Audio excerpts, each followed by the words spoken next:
जी, मैं आपसे प्रतिक्रिया चाहूंगी इस पर। ये जो अमरावती से पूरा मामला सामने आया है, आप इसे किस तरीके से देख रही हैं, क्या कहेंगे इस पर? बहुत ही अ, क्या किस बात से कैसे कहना मैंने आपको, क्योंकि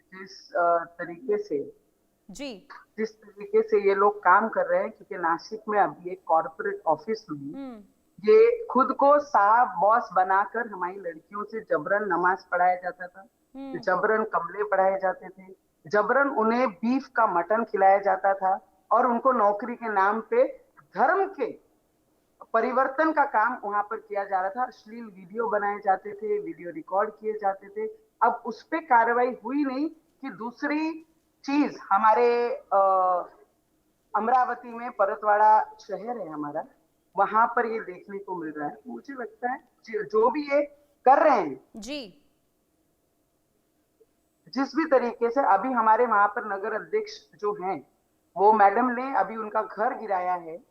घर गिराकर अभी मुझे आप बताइए कि एक आदि बुरके वाली लेडी जब जाती है, मतदान को जाती है, हम्म। हमारे ऑफिसर बोलते हैं हमें अगर उनका चेहरा देखना है तो हमें ये परमिशन नहीं है कि उसका बुरका उठा के कोई भी ऑफिसर उसका चेहरा देखे कि ये व्यक्ति ने दोबारा वोट किया कि नहीं किया, और ये वही व्यक्ति है जिसकी आईडी है। हम उतना भी राइट्स इस देश में नहीं रखते हैं। ये जितने भी अत्याचार होते हैं ये हमारी लड़कियों के साथ होते हैं, और कई पॉलिटिशियन उठ के ये बोलते हैं कि भाई हम सेकुलर हैं, हम्म। हमारा देश सेकुलरिज्म है। ये जी। वो सभी पॉलिटिशियनों के लिए मेरा प्रश्न रहेगा कि यही हमारा सेकुलरिज्म है क्या?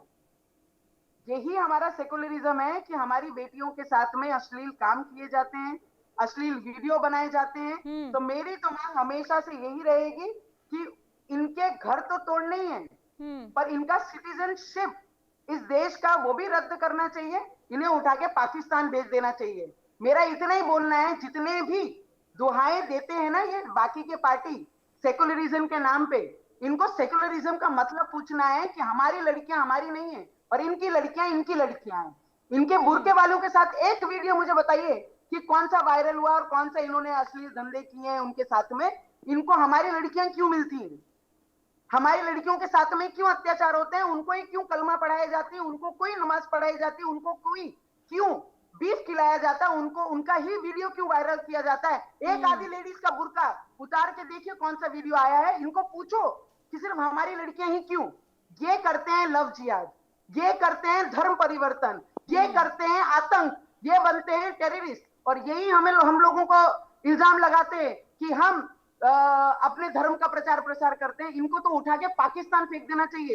एक भी योजना का लाभ इस देश में रहने वाला ऐसे मुस्लिम उनको मिलना नहीं चाहिए। हम्म। लेकिन आखिर कैसे, नवनीत जी, कैसे रोक लगाई जाए इन मामलों में? क्योंकि देखिए लगातार बढ़ोतरी हो रही है, अब ऐसे मामलों में इजाफा हो रहा है, खास करके धर्म धर्म परिवर्तन की बात करते हैं, लव जिहाद के मामले को, और जो अमरावती से ये वीडियो कांड सामने आया है, ये तो वाकई में हैरान कर देने वाला। आप सोचिए कि एक 19 साल का ये आरोपी जो है, उसने उसने 180 नाबालिग के साथ शोषण किया है। आखिर कैसे रोक लगे? सरकार इस दिशा में क्या कदम उठा रही है? अभी हमारी जो नगर अध्यक्ष मैडम है हम्म। अचलपुर से, उन्होंने उनका घर गिराना शुरू किया है। अभी पोस्को जितने भी कलमे हमको लगानी है हमारी सरकार पूरी लगा रही है। पर मैं हम्म। आपको इतना ही बता सकती हूँ कि हमारी महाराष्ट्र को मैं इतनी विनंती हमारे मुख्यमंत्री साहब को करूंगी कि इनकी सदस्यता, इनकी सिटीजनशिप हमारे अमरावती की, महाराष्ट्र की, वो रद्द होनी चाहिए। और ऐसे जहां जहां प्रकरण होते हैं, जहां जहां ये टेररिस्ट करते हैं, टेररिस्ट बनते हैं, लोगों को मारते हैं, लोगों की बेटियों के साथ अत्याचार करते हैं, ऐसे लोगों को उठा के देश से बाहर फेंक देना चाहिए। और एक भी योजना इस देश में जो है वो इनको मिलनी नहीं चाहिए। लेकिन नवनीत राणा जी, देखिए अब इस पूरे मामले को लेकर विपक्षी दल हैं, वो सवाल उठा रहे हैं, और उनका ये कहना है कि कानून व्यवस्था पूरी तरीके से महाराष्ट्र की चौपट हो चुकी है और यही वजह इस तरीके से मामले सामने आ रहे हैं। कौन उठा रहा है? ऑपोजिशन के लोग। जी। ऑपोजिशन के लोगों को कोई काम नहीं है।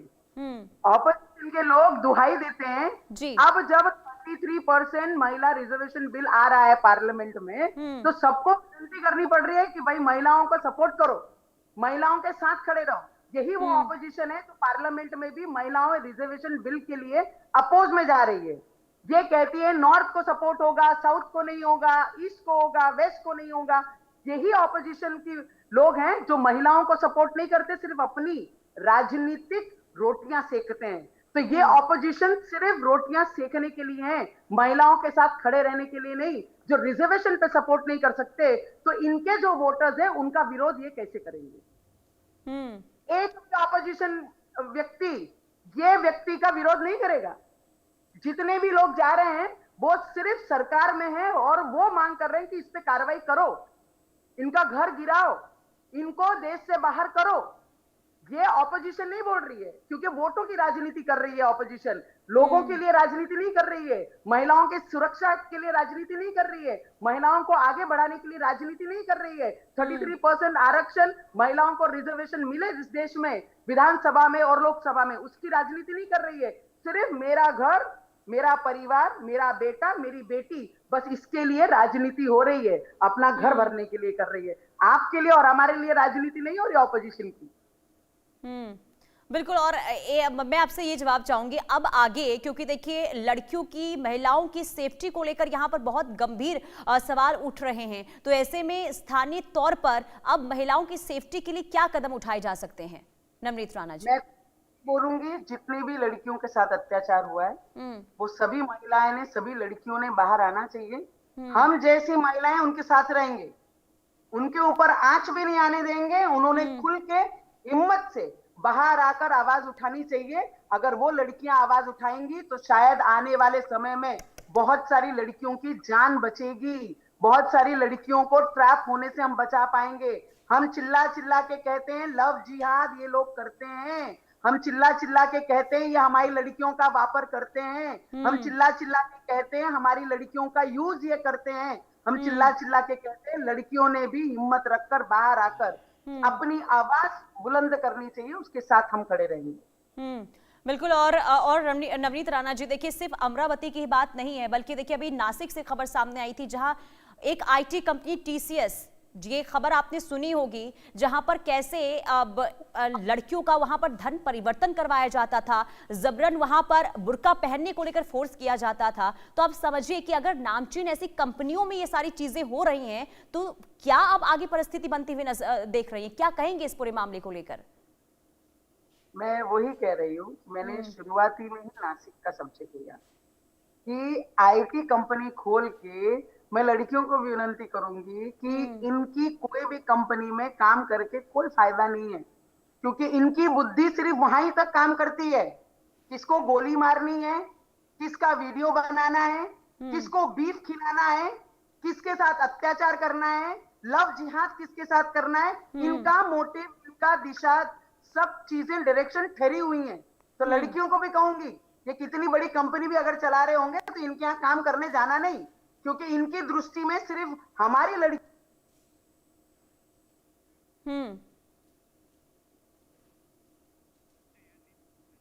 तो संपर्क टूट चुका है, एक बार फिर से हमसे संपर्क करने की कोशिश करेंगे। लेकिन आप देख रहे थे यहाँ पर नवनीत राणा जो पूर्व सांसद बीजेपी की और हमलावर यहाँ पर, और सीधे तौर पर यहाँ पर देखिए कहती हुई कि ये कहीं ना कहीं किसी मकसद के साथ हो रहा है, और ऐसे में लड़कियों को यहाँ पर संदेश देती हुई नजर आ रही थी कि आप अपनी जिम्मेदारी को समझिए, किसी के बहकावे में मत आइए।